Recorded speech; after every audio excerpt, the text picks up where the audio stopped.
So what are the secret specs that companies like Apple, Samsung, and LG don't want you to know? Well, I'll tell you right after this.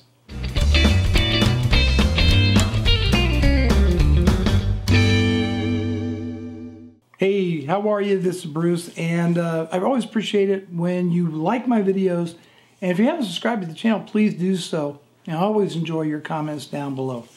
So what is this secret specs that I'm talking about that you should know that these manufacturers don't? Well, it really boils down to a few simple specifications. Number one, how long will this product actually last under normal use?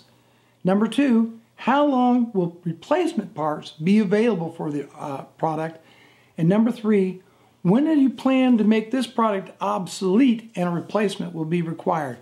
Yeah, you're not going to really find anything from the manufacturers on this, as they don't want to talk about it, and they don't have to. But you as a consumer have a right to know these things. So what do? Well, there's a few principles I want you to understand first before we go any further. And the first is called value engineering. Well, what is value engineering? Simply put, if you make, let's say, 1080p TVs, and you know that the average consumer replaces their TV every 5 years, it doesn't make necessarily a lot of sense to build a TV that will last 10 and charge the higher price that requires, since the consumer will replace it ultimately. So you design and build your 1080p TVs with that in mind to keep the price down. You are, in a sense, engineering for planned obsolescence. So that's value engineering. And that's going on all the time in consumer electronics, including things like TVs, phones, and appliances. So that's important to know.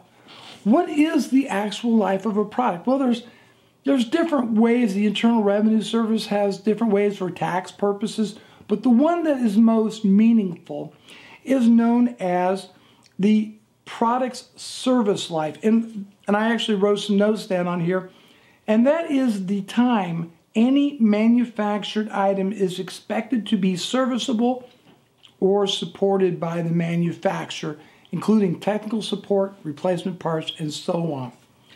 Now, the good news is at least one country is getting it right, and that's France, and they're in the process of making a rule right now that will make manufacturers manufacturers, televisions, phones, appliances, etc., disclose in the very beginning just answering those questions right there. How long will it last? How long can you get parts for it?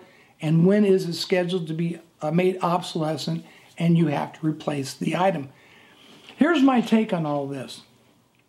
I think initially that is a good idea and I support it. And I think that it will actually go one step further ultimately, at least over in Europe, to apply to things like PCs, laptops, gaming consoles, all manner of consumer electronics. And I think that's something that we should require here. Right now, it's a jungle out there, and you're on your own. A good rule of thumb, though, is to ask the manufacturer, what is the maximum length of time I can get a extended warranty on the item? Once the manufacturer is not willing to extend the warranty, that's a good sign that they believe that the item is reaching that period of time where it may fail. So keep that in mind when you're shopping for consumer electronics, including appliances. I personally think this kind of disclosure is absolutely necessary to benefit consumers.